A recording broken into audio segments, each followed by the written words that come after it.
Hello, StarCraft fans! This is Falcon Paladin coming to you with yet another daily Legacy of the Void upload. This is a game between uThermal and Railgan on Korhal Carnage Knockout.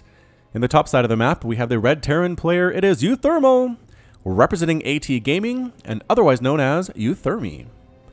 And in the right side of the map, we have the blue Zerg player. It is Railgan, representing Romandy Gaming. Not Romandy Gaming, Romandy Gaming. That raw G always throws me off. I'm not quite sure what they're going for there, but Romandy Gaming is what it is. There is actually a link in the description to Railgan's Twitch channel and YouTube channel if you want to check those suckers out. Very, very fun follow, very solid Zerg player indeed. And look, he's won a trophy too with a nuke explosion on the top of it. So this isn't only a Terran-only trophy. This is actually applicable to everybody who plays the StarCraft 2 not campaigns, but rather tournaments online. It's a one and you're done type tournament. 3 rounds, I think, so pretty darn quick. It's a good way to get some bragging rights for your opponents. And look at this, a spawning pool first from Railgan on this 4-player map, a big 4-player map too. uThermal could be here, could be here. Could he be down here? Yes, he could be here. That's another base too you can take in this game. So that's kind of insane that he would go pool first, trying to get some aggression done with these lings. Now he is going into a hatch and he's getting an extractor too, but he wants to send these lings out as fast as possible, sending an overlord out this direction and up this direction. So eventually this guy will get here, but not before the lings pop. The lings are going to have to make a complete blind guess as to where they want to go. And actually, no, Railgan going for a quick Roach Warren instead. So he's going to go for a Roach push here against uThermal, who is going for a very standard 1 Rax expand, getting a Reaper more for scouting than anything else at this point in the game, just because, again, it's a 4-player map.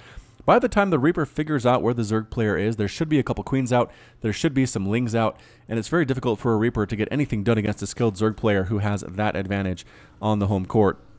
Anyway, the Reaper's going to head out here regardless, and actually figure out exactly where his opponent is almost instantly. Yep, there it is. Heads directly out to where he needs to go. This SCV scouting too, and the Lings do see the Reaper. The Reaper immediately chasing after them. Oh no! The Lings are trying to juke. Ah, they juke back out of the darkness, but not enough. The Reaper control is too good for uThermal. These guys are going to die. Railgan's trying his best to make the use of those weeds, but no. Not able to do it, and those Lings died immediately. Immediately died. But the good thing is it did confirm exactly where uThermal was, because right now Railgan did not have any idea until he saw the direction that Reaper was coming from. So the Reaper checks for a quick 3rd base, does not see it there, knows it's a 2-base opening. Does he know how early that Roach Warren was, though? Because here come the Roaches. Bam, and boom! Wow, at the very, very extent of that 4 range, I think they must have shot that before the Reaper moved out as far as he was, and the animation just showed it going farther, because I think that was farther than 4. But like I said, the Reaper was probably within the 4, the Acid Saliva started, and then the Reaper moved out, and the Acid Saliva followed until it actually made the hit. Because it's not an instant attack, actually. That can be dodged if you lift up, like lift up an Immortal into a Warp Prism, for example. You can actually dodge that. So 3 3 Roaches heading on up here to see what they can do. There's a bunker set up. That should be very useful indeed. But look how wide open this is. It's so difficult to defend as Terran. This is what I'm talking about. Terran players hate this map. SCV getting sniped down there too, but does finish the bunker just in time. Full evacuation of a single Marine from this command center. And the command center lifting. So Railgan wins that battle. He basically says, you're not going to be allowed to mine here. You'll be a 1-base Terran until I say otherwise. Meanwhile, I will be 2-basing it. 2-basing my heart off right now. 25 to 29 harvesters, 32 to 25. Droning up like a madman. 5 drones at a time into a lair here too. And what is that attacking there? Ah, the Marines and the tank want to knock down these cooling towers so as not to allow any reinforcements to come out here from Railgan. Can't necessarily that I blame uThermal for that. Now they're going to show up and get rid of the Roaches. The Roaches try to take as many Marines as they can with them. They get 1 and then just run, actually. Surprisingly, run on out. Move speed is fairly similar. 3.15 to 3.15 even, actually. So non-stemmed Marines and non-glial reconstitutioned Roaches cannot catch each other if they're chasing. Ooh, almost gets another kill there, but does weaken that Marine. So again, delaying that base was nice for Railgan, getting his own base up very, very quickly. Indeed, basically fully saturated here at the 4-minute mark at his natural and going for a quick Spire. Here's Railgan, so he's planning on being very aggressive indeed against uThermal. uThermal, meanwhile, is going for a reactor. It's getting a 3rd command center. I would be very surprised if this is anything but Medivacs right now. Ready, good, set. No, Liberator! Ah, I was surprised. I was surprised. Definitely Liberators coming out. I guess this might be an okay map for Liberators. There's just a lot of dead area here. You can put Spore Crawlers and Queens to take care of Liberators that are trying to harass the mineral line. Same with this one, actually. So I don't know if Liberators are great for harassment, but maybe just going to be used instead for straight-up engagements, which can be good, too. Flying tank doing some harassment here. Does the tank have any kills yet? Oh, going to come on this high ground. Excellent play indeed. The Queen's trying to walk on up here, get some stabs off on that medevac. Stab, stab, stab. I guess it's not really a stab if you're throwing spines through the air to your opponent, but close enough. Close enough indeed. Factory throwing down those Hellions. Barracks, barracks. Nope, starport, starport. What the? 3 starports. Is he sky terraning this thing? Is uThermal going for like a Liberator Viking medevac kind of thing here? Might just be going mass Liberator, which actually I think would be kind of good. We'll see if uThermal makes this thing work. Oh, get out of here, medevac. Thanks for playing. Boop. Mutas reveal themselves, but to take down the tank and the siege tank, or the tank and the medevac. 750 resources lost there for uThermal. 356 only for the Railgun. How does he have 356? Liberators, though, look out, splash damage. Oh, yeah, splash damage from these guys is good. 7 damage times 2 is 14 damage per volley. And again, that splash, it'll hit every single muta and a mutaclump if they're close enough together. Third base on the way here with a missile turret as well. This Overlord scouting that sucker out. Can the medevacs, can the mutas show up here and take this down? Likely, pretty likely. I mean, a single missile turret, not really enough to dissuade these guys, but I don't know, maybe it is. Oh, trying to take down these cooling towers so that, oh, interesting. So uThermal can't save this base when he starts to attack it. How crazy is that? Liberators on the way. Banshee's coming out. Cloak to uThermal is going for a Sky Terran approach here with some support on the ground for some Hellions and some Marines, mind you. Tissue regeneration ability kicking in here for the Mutalisks, regenerating their energy, or their health rather, very, very quickly. Indeed. And small group of Marines going to get taken down by these guys. Can they take a Muta with them? Yes, they get a Mutalisk. That is a victory for them. Oh, Banshees. Free Banshees. Oh, no, free Banshees. I mean, the Banshees are going to die. A lot of Mutas might die here, too, though, and they do. Every single Muta dies in exchange for those Banshees lives. So, I don't know. At this point, Railgan basically saw, all right, he saw a ton of Liberators. Mutas aren't going to be super effective in that particular situation. Getting rid of the Banshees was nice, though.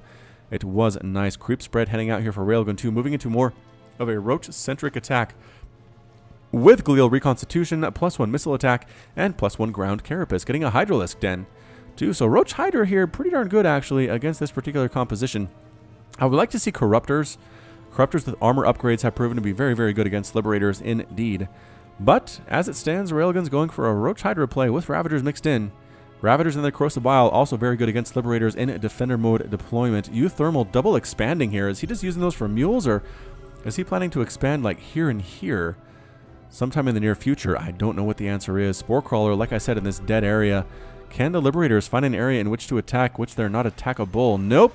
Right here on the ground, but go ahead and throw down. Wow, a lot of Defender mode circles here, though, running all the drones to the corner there. Spore Crawler is going to finish eventually, but a lot of larvae are going to die. A lot of eggs are going to die here, too. Spore Crawlers finally do manage to pop, chasing those guys away fairly quickly, or those gals, rather, as they are female pilots. Queens trying to catch a Liberator. No! Liberator survives with 1 kill to its name. Supply depot building, 130 to 112 total supply. Railgun macroing up like a boss right now. Hyperflight Rotors on the way. Oh, he's going to continue to go for Banshees with that upgrade. So right here increases the movement speed of Banshees by quite a bit, actually. Goes from 3.85 to I think almost 5. Or maybe more than 5, if I remember here. Spore Crawler again set up in a good position. Another base attempted to be taken by Railgun. Liberators can't do anything about that. Hydras, ooh, they don't have muscular augments yet, but if they did, a lot of these Liberators would be dead. Indeed they would. So uThermal maybe trying to rethink his strategy here of going for so many Liberators. Getting a bunch of Banshees instead seems to be a lot more fun. Advanced Ballistics on the way, increasing the range of that Defender mode circle by 4. And Ravagers, +1/+1. Same thing for the Hydras. And the Roaches. Speedlings don't have attack upgrades, I don't believe. They do not, but they do share that Carapace upgrade with the other units. Banshees yanking on in here with the Cloak. Sniping down Queens. Spore Crawlers ready to go, though. Bam, bam, bam. Like, you might have forgotten, there are a ton of Spore Crawlers here. Maybe not back here, though. Wow, a lot of workers dying, and Defender mode's coming on in. Might not care about the spores, does care about the spores. Cares very much about the spores. Railgun is going for Corruptors as well. Continued Banshee and Liberator production here from uThermal. And it is 169 to 125 total supply. More and more starports being added on by our Terran player.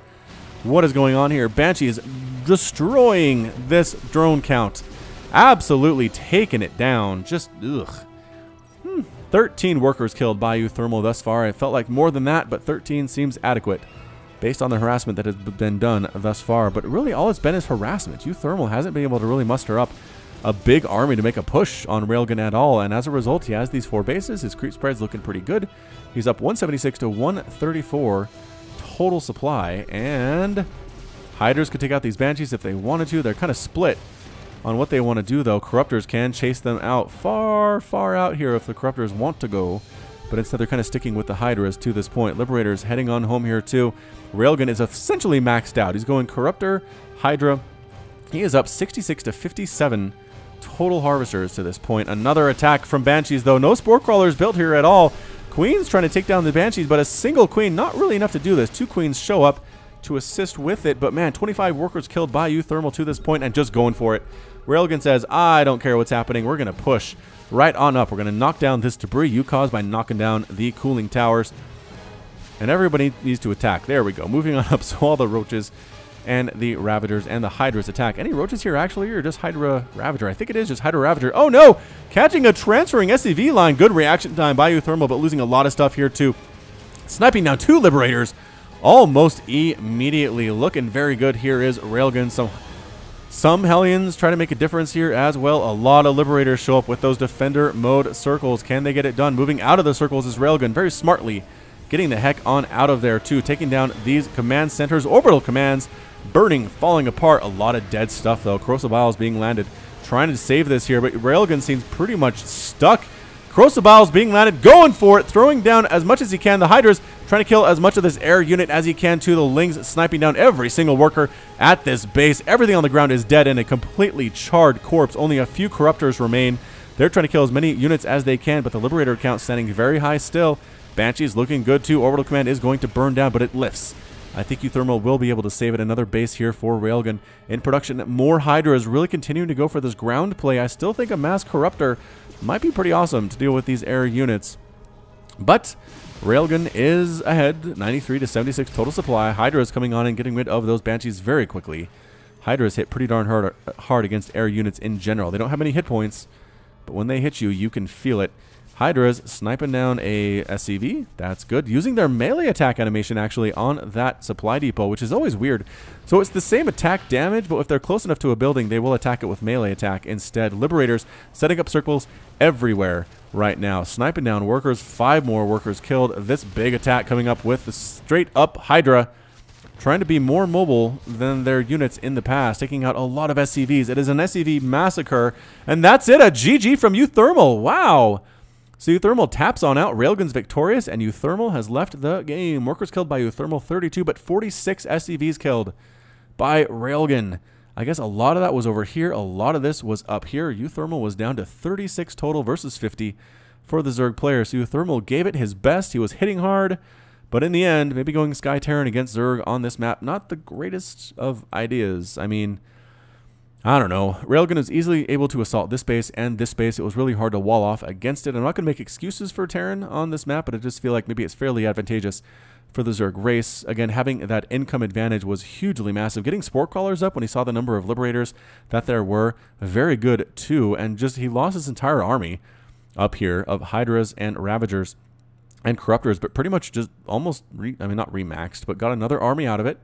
Ended up with some Hydras sitting inside the main base, and uThermal had 6 Liberators and a Banshee to try to deal with this.